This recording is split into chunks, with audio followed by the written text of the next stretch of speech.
Okay, 1, 2, 3. I just jumped in. I'm not singing that song. If I do, I'm gonna get copyrighted. Hey guys, Dylan here. Welcome back to another action figure review. And today we're reviewing the Marvel Legends Chamber. I hope I said that right. From the X-Men files or X-Generate. I forgot their name. And before anyone says anything, yeah, I know. I'm sorry. I'm late. Once again, things are going a little cool on my side, but it's okay. Everything's fine. You're still getting your video on Friday. So, without further ado, before we get into the action figure, we need to go to his origin. So Jonathan, or John O as his nickname, decided to go to a club with his girlfriend, and he was having a fun time until his mutation activated, blowing up the entire club and making his girlfriend, or ex-girlfriend, paralyzed from the waist down, which was that's just sad. His mutation was basically having a giant hole in his chest going all the way up to his nose, and it was filled to the brim of fire. But this fire was able to have psionic energy, allowing him to use telepathy, aka he can only talk to you by using telepathy, which is, yeah, that's pretty bad. Anyway, Professor X found him and said, hey, we can help you learn how to use your powers, and at the same time, you could join my new X-Men team. He's like, okay, and that's what he did. Yeah, he became an X-Men. He did go on crazy adventures, and some apocalypse stuff happened to him after the House of M incident. But yeah, he's just a good guy who has a lot of problem with women, because he's dated a lot of women, you see.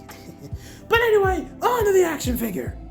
The painting sculpture of this action figure is absolutely amazing. Obviously, it doesn't have a lot of paint, because most of it is just black plastic, but it still looks amazing. And the head sculpt, oh my god, it is amazing. It looks so good, and it just looks like Chamber. I mean, I can't say like take a picture of Chamber compared to the action figure. Who you gonna call? What does it look like? Chamber, exactly, because it looks really, really good.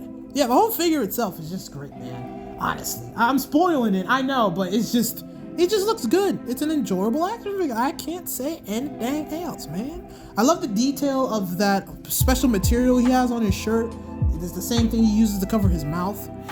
I don't like the legs though, because the feet that come with it just look terrible. I wish I could replace them, but I don't have any other shoe-based action figure around here. For accessories, he comes with 2 open hands. They both look completely different, that's kind of new, I never really thought they would mismatch stuff like that before.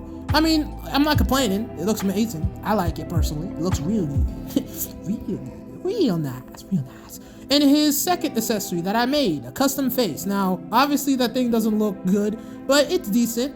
Look at that. It looks pretty cool. It looks nice. Anyway, for articulation, it's actually limited. Because of how big the head is, it can't really move. You can move it up a little bit. The rest of his body is pretty good except for the shoulders, because for some reason you can't really straighten those things out. You know what I mean? You can't bring them all the way up. I guess this is because of the joint, but I kind of hate it, and I kind of want to go in there and just, but I don't want to mess up the figure. But yeah, it's pretty good.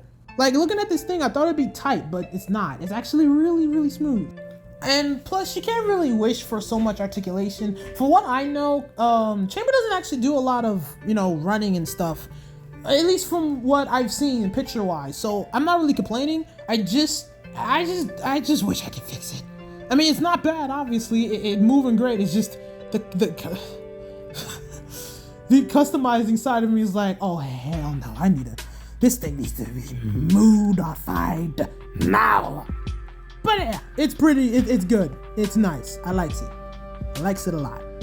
It's nice.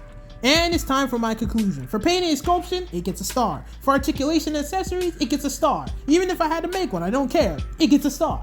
And for finally, the pricing, which is $24, it gets a star. It's kind of amazing how a character I've never heard of, and it has a great action figure. I do recommend this thing, just like I say always. Buy it. If you can fix it, you can buy it. I just forgot my own thing. Anyway, thank you guys for watching. Like this video, give it a like, subscribe, and I'll see you guys next time.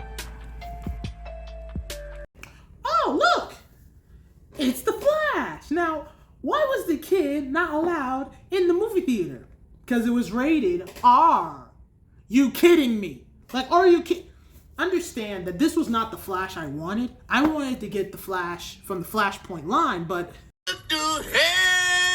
I want the Batman, obviously, but it got sold out, and I still wanted something from the movie, so I got it this guy, but I haven't opened it for 2 reasons.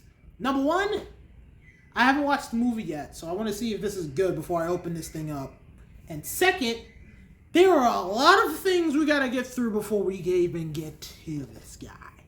Like Jay Garrick the Flash, Ocean Master, obviously, and General Zod, because why not? Before we even go anywhere near this guy. So this is gonna be a list. And we starting off small. Besides, I'll be honest with you guys, I think the movie's already gonna be trash because they got that actor. Like, why is he still here? He's a freaking